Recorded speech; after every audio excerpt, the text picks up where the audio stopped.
우리가 지금 살펴보고 있는 민수기는 일반적으로 시간의 흐름을 따라 기록되어 있습니다. 역사적인 순을 따라서 그렇게 역사성을 가지고 쭉 기록이 되어 있습니다. 그런데 우리가 오늘 읽은 이제 7장부터 9장까지는 시간의 흐름을 따르지 않는다, 시간의 흐름을 따르는 기록이 아니다라는 것을 좀 보게 돼요.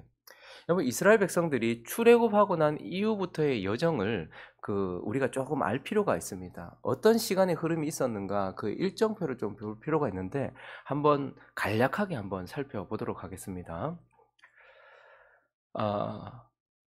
이스라엘 백성들이 애굽에서 종노릇하고 있었어요. 그런데 하나님께서 모세를 통해서 그들을 출애굽시키셨을 때가, 그러니까 출애굽 1년이라고 할 수 있겠죠. 그때가 언제냐면 1월 14일이었습니다. 그때에 그들은 애굽에서 탈출을 했습니다. 그리고 출애굽 1년째 되던 해, 1년째에 3월 14일경, 정확하게는 아니지만 3월 14일경, 그때에 이제 시내산에 도착을 한 겁니다. 그리고 난 이후에 시내산에서 하나님과 언약을 맺고 율법도 듣고 성막을 이렇게 지어라 하는 일들이 있었고, 이제 출애굽 2년 1월 1일에 하나님께서 말씀하신 그대로 뭐가 완공이 됩니까? 성막이 완공이 돼요. 그래서 출애굽 2년 1월 1일에 하나님께서 말씀하신 그대로 성막이 완공이 되고요. 그날부터 성막이 완공된 날부터 시작해서 하루하루 유다 지파를 시작으로 해서 지휘관들이 하나님께 봉헌물을 드리면서 12일 동안 제사가 쭉 이어져요. 그런데 저 때에 1월 1일 날 성막이 완공되고 나서 그날부터 두 가지 행사가 함께 이루어졌는데, 하나는 제사장 위임식이 일어나요. 그래서 7일 동안 그것이 이어지고, 또 동시에 1월 1일부터 유다 지파를 시작으로 해서 지휘관들이 또 봉헌을 하나님께 드리면서 12일까지 지휘관들의 봉헌, 그리고 한 7일까지는 제사장들의 위임식, 이런 것들이 있었다라는 것이죠. 그리고 이틀이 지나고 나서 출애굽 2년 1월 14일 뭐죠? 두 번째 유월절을 하나님께 드리게 되는, 그러니까 출애굽하고 나서 이제 이집트 밖에서 첫 번째 유월절이며 그들에게는 두 번째 유월절이 시작이 된 겁니다. 그리고요, 2월 1일, 출애굽한 지 2월 1일, 출애굽 2년째 2월 1일에 하나님께서 뭘 명령하셨어요? 인구를 조사해라, 이렇게 명령을 하셨고, 그렇게 인구를 조사를 하고 나서 2월 20일 날 이제 10장에 가면 이제 드디어 이 시내산에서 떠나서 약속의 땅을 향하여서 하나님의 군대들이 일어나서 걸어가는 그런 시간표가 이렇게 이어집니다. 자, 이제 내려주시고요. 자, 그러면 이 시간표대로 한다면 오늘 본문 말씀은 사실 언제 있었던 일인가 하면, 오늘 본문 말씀 7장 1절을 시작할 때에 모세가 장막 세우기를 끝내고, 이 말은 뭐죠? 성막이 완공된 날이에요. 그것에 기름을 발라 거룩히 구별하고, 또 그 모든 기구와 제단과 그 모든 기물에 기름을 발라 거룩히 구별한 날, 그날은 바로 출애굽기 40장 17절을 보시면 날짜가 나와 있는데요. 읽어볼까요? 시작. 둘째 해 첫째 달 곧 그 달 초하루에 성막을 세우니라. 출애굽 2년 1월 1일에, 지금 오늘 민수기 7장은 출애굽 2년 1월 1일 성막이 완공되었을 때에 있었던 일을 기록을 하고 있습니다. 자, 그리고 그러면 민수기가 처음 시작될 때에 인구를 조사해라, 군대를 개수해라 했던 일은 언제 일어난 것입니까? 민수기 1장 1절과 2절을 보시면요. 시작. 이스라엘 자손이 애굽 땅에서 나온 후 둘째 해 둘째 달 첫째 날에 여호와께서 시내 광야 회막에서 모세에게 말씀하여 이르시되, 너희는 이스라엘 자손의 모든 회중 곧 각 남자의 수를 그들의 종족과 조상의 가문에 따라 그 명수대로 계수할지니라. 자, 인구조사 계수해라 라는 것은 몇 월? 출애굽 2년 2월 1일. 그러니까 인구조사는 2월 1일에 있었던 일을 기록하고 있어요. 그게 1장부터 6장까지 쭉 이어졌단 말입니다. 그런데 오늘 7장은요, 출애굽 2년 성막이 완공되던 날 1월 1일. 그러니까 지금 이 내용으로 본다면 앞에 이미 인구조사를 하기 전에 앞에 있었던 사건을 지금 7장에 기록하고 있는 것이죠. 이해가 가시죠? 그러니까 시간의 흐름을 따라서 지금 기록된 게 아니다라는 것입니다. 시간상이 아니라 인구조사를 하기 전에 있었던 사건을 인구 조사하고 난 이후에 뒤에 배치를 하고 있다라는 것을 보게 돼요. 왜 그럴까? 왜 시간의 흐름을 따라서 쭉 기록을 하다가 갑자기 인구조사보다 먼저 있었던 사건을 뒤에 기록하고 있을까? 민수기를 기록한 목적은, 민수기는 이스라엘 백성들을 단순히 이집트에서 나온 나그네 정도로 표현하지 않아요. 그냥 종노릇하고 있었던 그들이 이제 난민이 되었다 이렇게 표현하지 않아요. 자유가 없었던 그들이 자유를 얻었다 이렇게 표현하지 않고, 민수기는 하나님의 백성들을 뭘로 표현하는 거예요? 그들은 하나님의 군대다라는 것을 선포하면서 시작을 하고 있는 것입니다. 그래서 먼저 인구조사, 이들이 하나님의 군대다라는 것을 증거하는 사건이 뭐냐면 군사를 계수해라라는 거였거든요. 그러니까 민수기는 군사를 계수함으로써 이들은 하나님의 군대다라는 것을 선포하고, 그 이후의 사건들을 통해서 뭐죠? 하나님의 군대가 조직이 되고 나니까 그 군대에 필요한 준비사항들, 그 군대가 군대로서의 모습을 갖추기 위한 내용들, 그래서 이 군대를 향한 하나님의 요청, 하나님의 바램, 뭐 이런 것들, 그러한 것들이 있는 것이죠. 그러므로 이 민수기는 시간의 흐름을 따라서 기록했다기보다는 지금 이 본문 말씀을 보면 하나님의 군대다라고 선포를 하고 그 군대를 준비시키는 신학적인 의미순으로 지금 배열을 하고 있는 거예요. 그래서 이들은 하나님의 군대야. 그래서 이러한 준비가 필요하고 이러한 것들을 갖춰야 되고 이렇게 해야 돼라고 신학적인 의미들을 설명하기 위하여서 앞에 있었던 사건을 뒤로 끄집어 와서 지금 이 내용도 그러면 뭘까요? 하나님의 군대들이 갖추어야 될 요건들을 우리에게 가르쳐주기 위하여서 지금 여기에 배치되어 있다라는 거예요. 그래서 오늘 본문은요, 이제 이스라엘 백성들의 지휘자들, 지휘관들, 그 대표자들이 하루하루 1월 1일, 2년 1월 1일부터 하루씩 하나님께 헌물을 드리고 있는 장면들을 계속해서 반복, 우리가 17절까지 읽었잖아요. 계속 반복이에요. 그 다음 지파, 그 다음 지파, 그 다음 지파 지휘관들이 똑같은 것을 계속 하나님께 드리고 있는 헌물을 드리는 장면을 우리에게 보여주고 있는데요. 그런데 이걸 자세히 보면 두 가지 영역으로 드렸다라는 것을 보게 돼요. 그들이 하나님께 뭔가를 드릴 때 하나는 이웃을 위하여서 드렸고요. 또 하나는 하나님을 위하여서 드린 그런 헌물에 대해서 말씀을 해주고 있습니다. 그래서 우리는 오늘 이 하나님께 지휘관들이 이스라엘 백성들을 대표해서 하나님께 드린 헌물들을 드린 내용을 가지고서 하나님의 백성, 하나님의 군대는 하나님께 무엇인가를 드릴 때에 어떤 원리로 드려야 되는지, 우리가 하나님을 섬기기 위해서 하나님께 무엇인가를 내어놓을 때에 어떻게 해야 하는지에 대한 교훈을 살펴보도록 하겠습니다. 먼저 첫 번째는 이웃을 위한 드림이죠. 이웃을 위한 드림. 이때 우리는 어떤 원리를 가져야 되는가? 오늘 3절을 한번 읽어주시겠습니까?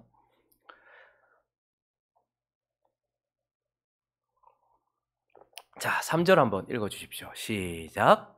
그들이 여호와께 드린 헌물은 덮개 있는 수레 6대와 소 12마리니 지휘관 2사람의 수레가 하나씩이요 지휘관 1사람의 소가 1마리씩이라 그것들을 장막 앞에 드린지라. 먼저 지휘관들이 12지파 지휘관 전체가 다 12명이 다 뭔가를 내놓았는데 첫 번째 내놓은 건 뭐죠? 덮개 있는 수레. 근데 이게 지금으로 뭐 구루마 내놨구나 이런 개념이 아닙니다. 엄청난 거예요. 그러니까 지파의 우두머리 2사람들이 지휘관 2사람이 1대씩 이렇게 해서 총 몇 대? 6대.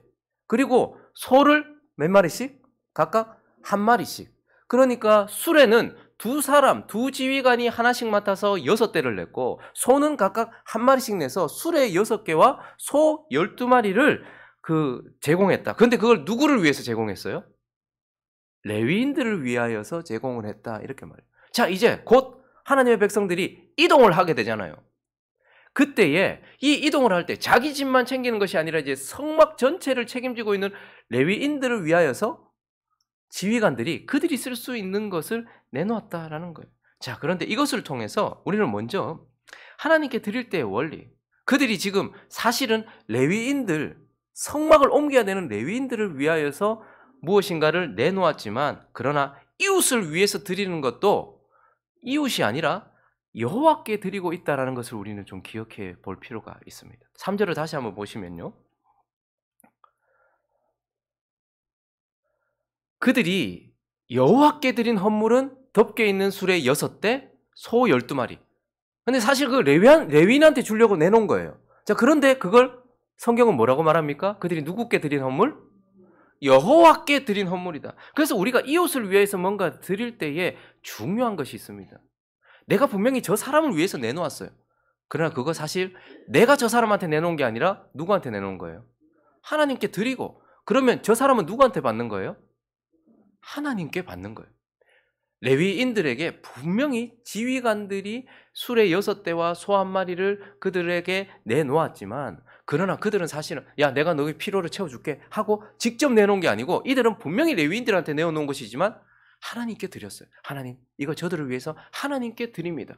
자, 그러면 하나님은 그걸 받으시고 하나님께서 그것을 레위인들에게 주심으로써 주는 자도 야, 너희들 내 없으면 못 산대. 너희 내가 너한테 이렇게 했대. 이러한 교만이나 자랑하는 마음, 자긍하는 마음을 전혀 가질 수 없어요. 왜요? 나는 하나님께 드린 것뿐이니. 그리고 받는 사람도요. 분명히 레위인들도 알아요. 지휘관들이 우리를 위해서 내어놓았다. 알지만 이 받은 레위인들도 어떻게 생각합니까? 하나님의 은혜로 내가 이걸 얻었다. 하나님이 내게 은혜로 주셨다라는 것을 기억하게 하는 거예요. 우리도 누군가의 필요를 위해서 뭔가를 내놓을 때가 있습니다. 그런데 그것을 내놓을 때 우리는 분명히 내가 저 사람한테 뭘 한다. 그게 아니라 나는 하나님께 이걸 드립니다. 그리고 하나님이 저 사람에게 하나님의 은혜로 채워주십시오라는 원리로 무엇인가를 내놓아야 합니다. 그러니 구제는요, 기부가 아닙니다. 세상이 말하는 기부는 어떤 사람이 어떤 사람에게 체험을 해주는 거예요. 필요를 채워주는 거예요. 그래서 기부를 받은 사람들은요, 그 사람을 엄청 높여요. 동상도 세워주고요. 막 이렇게 높여요. 그러나 교회는 기부를 하는 단체가 아니고 구제를 하는 곳입니다. 구제는요, 하나님께 내 걸 내어놓아요. 그러면 하나님이 은혜로 사람에게 주게 하는 것이죠. 이것이 이웃을 위하여 드릴 때 우리가 가져야 될 원리입니다. 그리고 또 하나 중요한 것이 있습니다. 이것을 하나님께 드려서 하나님이 은혜로 사람들에게 주게 하는 것도 중요하지만, 그런데 받는 사람들이 보면요, 오늘 수레 6대에 그 다음에 소 12마리를 받았어요. 자, 그러면 이걸 똑같이 배분하면 좋잖아요. 그렇죠? 세 지파, 레위 지파가 세 지파가 있잖아요. 고핫 자손이 있고 무라리, 게르손 자손이 있단 말이에요. 그러면 이 레위 지파 안에 세 가문에게 똑같이 분배를 하면 제일 좋잖아요. 나누기 3 하면 제일 좋잖아요. 그런데 오늘 4절부터 쭉 보시면요, 이제 여호와께 드렸으니까 여호와께서 모세에게 말해요. 레위인들, 지휘관들이 야, 내가 이거 가져와서 냈으니까, 지휘관들이 막 얘기하는 것이 아니라 지휘관들은 하나님께 드렸어요. 그랬더니 하나님이 어떻게 합니까? 여호와께서 모세에게 말씀하여 이르시되 그것을 그들에게서 받아 누구한테 주라는 거예요? 레위인에게. 하나님이 그렇게 하시는 거예요. 레위인에게 주어 각기 직임대로 회막 봉사에 쓰게 할지니라. 모세가 수레와 소를 받아 레위인에게 주는데, 자, 이제부터 7절을 보면요, 나눠주는 게 좀 달라요. 곧 게르손 자손에게는 그들의 직임대로 수레 몇? 2, 그리고 소 4마리를 주었어요. 게르손 자손에게는 그렇게 줬어요. 자, 그런데 이제 무라리 자손에게는 그들의 직임대로 수레 4, 그리고 소 8마리를 주었어요. 그리고 9절에 보니까요, 고핫 자손에게는 아무것도 주지 않았어요. 수레도 주지 않고 그리고 소도 주지 않았다.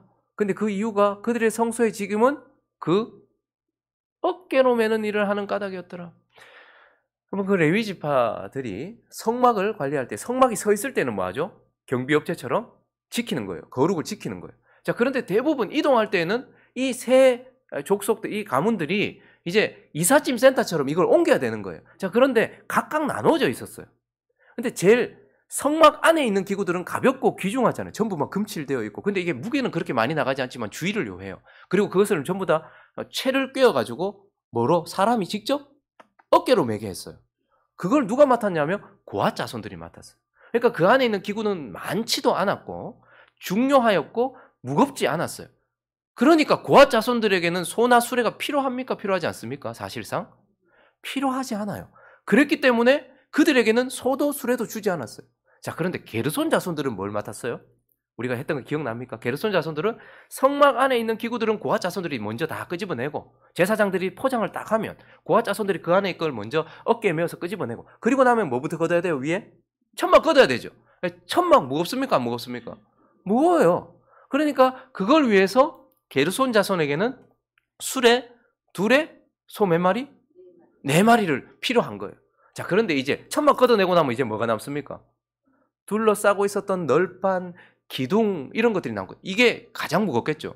쉽게 말하면 막노동이란 말입니다. 상당히 무겁단 말입니다. 그랬더니 무라리 자손들에게는 어떻게 하는 거예요? 그렇기 때문에 무거운 것들을 많이 옮겨야 되기 때문에 수레 4, 그리고요 소는요 8마리를 준 거예요. 우리 입장에서 생각해 보면 고앗 자손들이 제일 귀중한 걸 맡았으니까 고앗 자손들에게도 이만큼 주고, 그 다음에 무라리는 제일 험한 일 하고 뭐 별것 아닌 취급을 받으니까 그들에게 조금만 주고, 이렇게 생각할 수 있어요. 그런데 하나님은 이 레위 자손들에게 하나님께서 뭔가를 주실 때 그들이 내놓았던 것을 가지고 그들의 직임대로 필요를 따라서 나누어 줬다라는 것을 보게 돼요. 그러면 이 교역자들 사례를 줄 때도 이게 사례비라는 게 좀 그래요. 왜냐하면 교역자들은, 목회자들은 일한 대가를 받는 게 아니에요.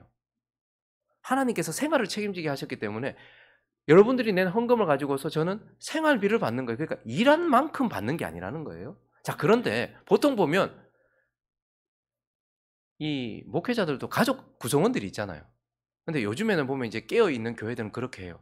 보면 담임 목회자가 제일 많이 받고, 그 다음에 부교역자든 자식이 5 있어도 사례를 조금 줘요.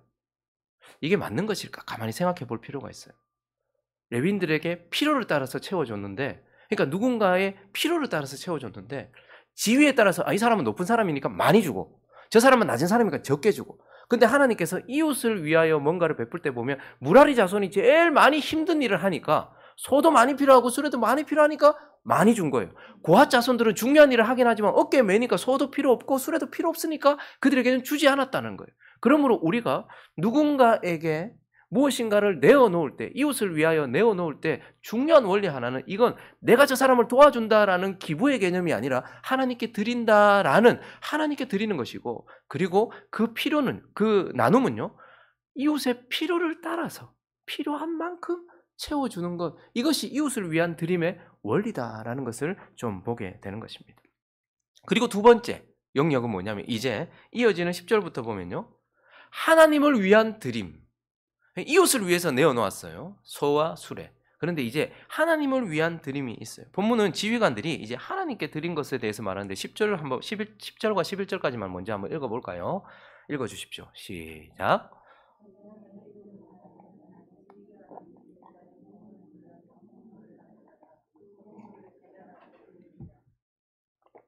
여호와께서 모세에게 이르시기를 지휘관들은 하루 한 사람씩 제단에 봉헌물을 드릴지니라. 하나님께 이제 내어놓는 거예요. 그런데 12지파 지휘관들이 다 하루에 내놓을 수도 있을 텐데 똑같은 말을 반복하면서 유다 지파부터 1월 1일, 그 다음에 1월 2일 날은 그 다음 지파 쭉쭉 이렇게 내놓게 하신 겁니다.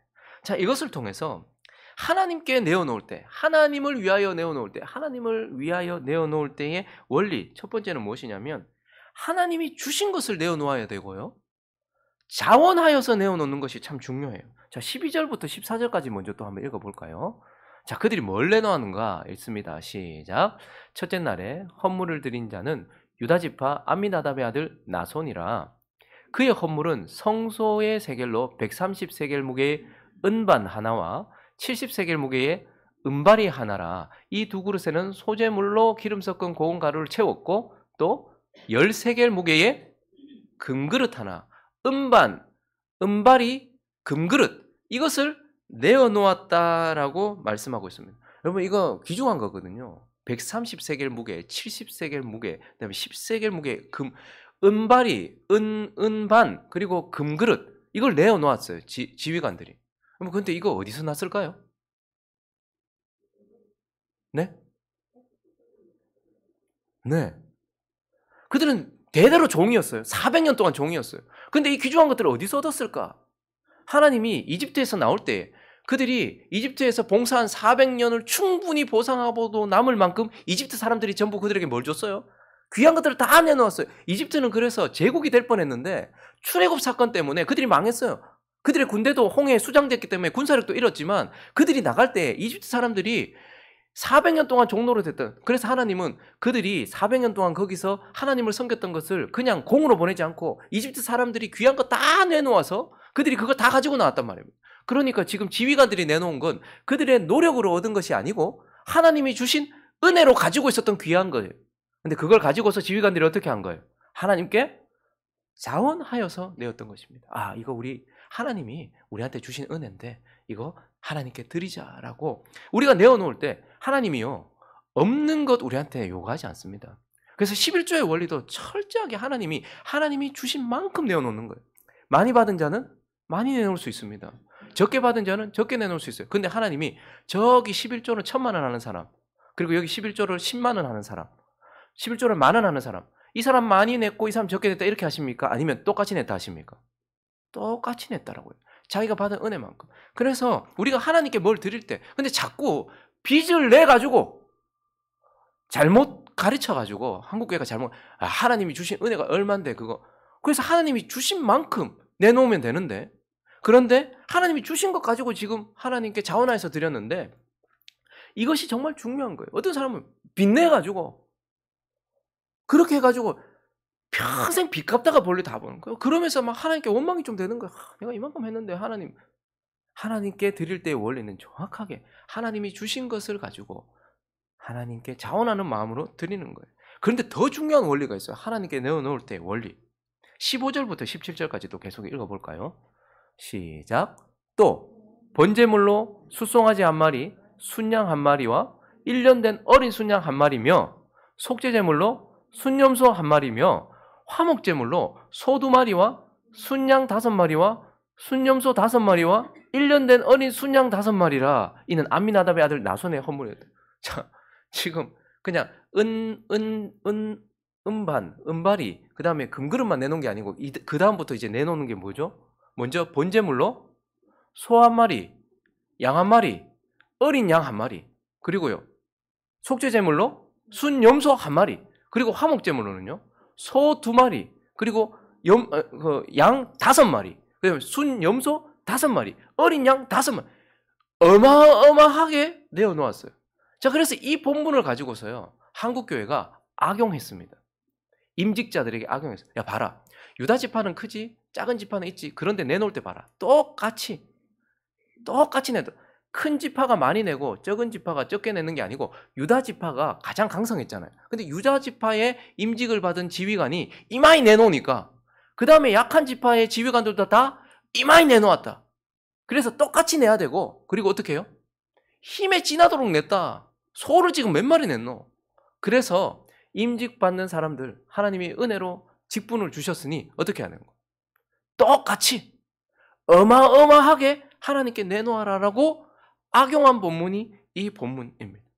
그래서 임직자들이 보면 뭐 장로 1,000만 원씩, 그리고 안수 집사도 똑같이 내면 좋지만 700만 원, 권사 똑같이 내면 좋지만 근데 우리는 부부가 다 됐는데요. 하나는 장로 되고 하나는 권사 되는데 똑같이 내라. 퉁으로 치는 거 없다.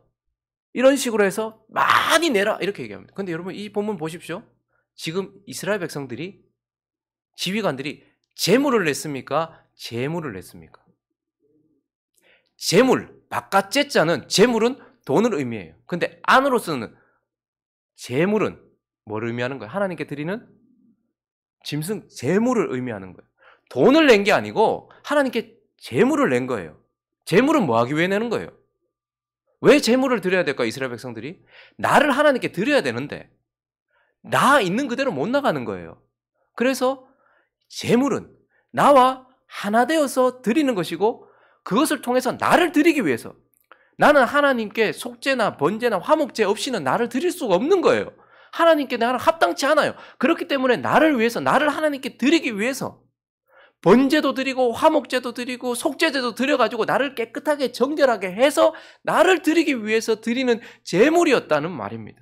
그러므로 하나님께 드릴 때 중요한 것은 돈을 드리는 게 아니고 나를 드린다라는 의미예요. 그들은 자신을 드리기 위해서 제물을 드린 것이지 내가 가지고 있는 제물을 하나님께 드린 것이 아니라는 것입니다. 그러므로 하나님께 드릴 때 중요한 것은 하나님이 주신 것을 가지고 자원하여 드리는 것 중요하지만 무엇보다도 나 자신을 드리는 것이 정말 중요해요.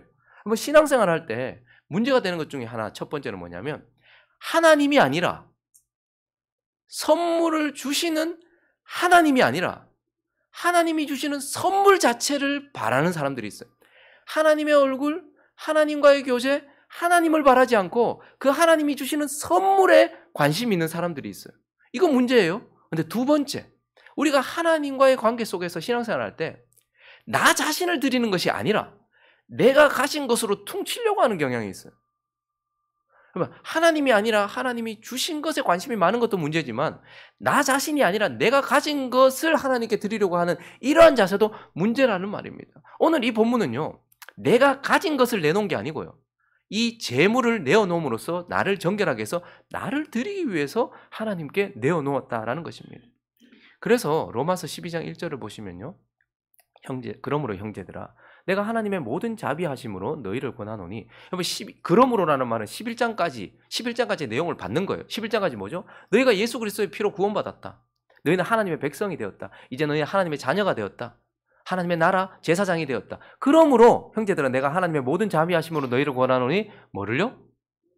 너희 몸, 이 말 자체는 뭐죠? 네 자신을 하나님이 기뻐하시는 산제물로, 구약 백성들은 죽은 제물을 드리고 자기 자신의 삶을 드렸다면 너희는 이제 너희 자신을 산 제물로, 왜? 예수 그리스도가 제물로 드려졌으니까. 그들은 소 잡고 양 잡아서 하나님 앞에 나아갔지만 이제는 우리는 예수 그리스도를 잡고, 이런 표현이 좀 그렇지만 예수 그리스도가 우리 대신해서 죽어주셨기 때문에 너희 자신을 이제 산 제물로 드려. 그래서 우리는 하나님께 우리 자신을 드리는 거예요. 고린도전서 6장도 가볼까요? 19절과 20절 시작. 너희 몸은 너희가 하나님께로부터 받은 바 너희 가운데 계신 성령의 전인지를 알지 못하느냐? 너희는 너희 자신의 것이 아니라 값으로 산 것이 되었으니 그런즉 뭐로? 너희 몸으로. 이 말은 너희 자신을 하나님께 드리라는 거예요. 내 자신을 드리고 난 이후에 내가 가지고 있는 것들이 나아가는 것이지 나는 빼고 내 자신이 가지고 있는 것을 내놓는 게 아니라는 말입니다. 그러므로 하나님을 위하여 드림, 중요한 것, 그것은 바로 하나님이 주신 것을 기쁨으로 드리는 것이지만 나 자신을 드리는 것, 이것이 중요하다라는 것입니다. 말씀을 정리하겠습니다. 여러분, 이렇게 말씀을 나누고 나면요, 받음이라는 주제는 좋아해요. 하나님께 은혜도 받고 물질도 받고 건강도 받고 축복도 받고 받음이라는 주제는 좋아해요. 그런데 드림이라는 주제는 별로 안 좋아하거든요. 그래서 이 본문을 쭉 읽고 나서 또 본문 보면요, 하나님께 드리는 본문, 민수기에서 제일 길어요. 89절까지 있어요. 그러니까 다 읽지도 않아요. 반복되는 거네 하면서 다 읽지도 않아요. 그러면서 어떻게 나중에 빠져나가냐면, 봐라, 이스라엘 백성 전체 한 사람 한 사람이 드린 게 아니고 오늘 누가 드렸어요? 지휘관들만 드렸잖아. 그러니까 특별하게 구별된 높이 있는 사람들만 드리는 거야 라고 빠져나가려고 해요. 근데 이 지휘관들이 드린 걸 여기 기록한 이유가 뭐죠? 지휘관들은 이스라엘 백성 전체 한 사람 한 사람을 대표해서 드린 거고, 지휘관들은 이스라엘 백성 한 사람 한 사람의 본보기로 드린 거예요. 그래서 이 지휘관들의 드림을 통해서 이스라엘 백성들 한 사람 한 사람이 어떻게 살아야 된다는 거예요. 이렇게 살아야 된다는 거예요. 그러니까 우리도 이러한 가치를 가지고서 내어놓아야 한다라는 것을 기억하시기 바랍니다. 그러므로 우리가 하나님께 드릴 때, 이웃에게 드릴 때에, 그리고 하나님께 드릴 때 이러한 원리로 받음만 있는 삶이 아니라 드림이 있는 삶이 되기를 예수 그리스도의 이름으로 축원합니다. 그러면 어떤 선물이 있는가? 마지막 89절을 읽고 마치도록 하겠습니다. 시작. 모세가 회막에 들어가서 여호와께 말하려 할 때에 증거계 위 속죄소 위에 두 그룹 사이에서 자기에게 말씀하시는 목소리를 들었으니 여호와께서 그에게 성막이 세워졌어요. 쉐키나의 영광으로 가득 찼어요. 그들이 하나님께 드렸어요. 기름칠하고 하나님께 막 드렸어요. 그랬더니 하루하루 12일이 지났어요. 이제 모세가 하나님께 말하려고 갔는데 모세가 들어갔더니 하나님의 음성이 그에게 들려졌다. 우리가 은혜 받을 때에도 하나님의 음성이 들려질 때가 있겠죠. 그러나 우리가 하나님께 이러한 원리로 내어놓을 때 그들이 하나님의 음성, 하나님의 뜻을 분별하게 되는 은혜, 하나님께서 가까이에서 우리에게 말씀하시는 은혜가 있다라는 것을 기억하면서 하나님의 음성을 들으며 우리의 삶을 살아가는 축복, 드림이 있는 삶이 되시기를 예수 그리스도의 이름으로 축원합니다.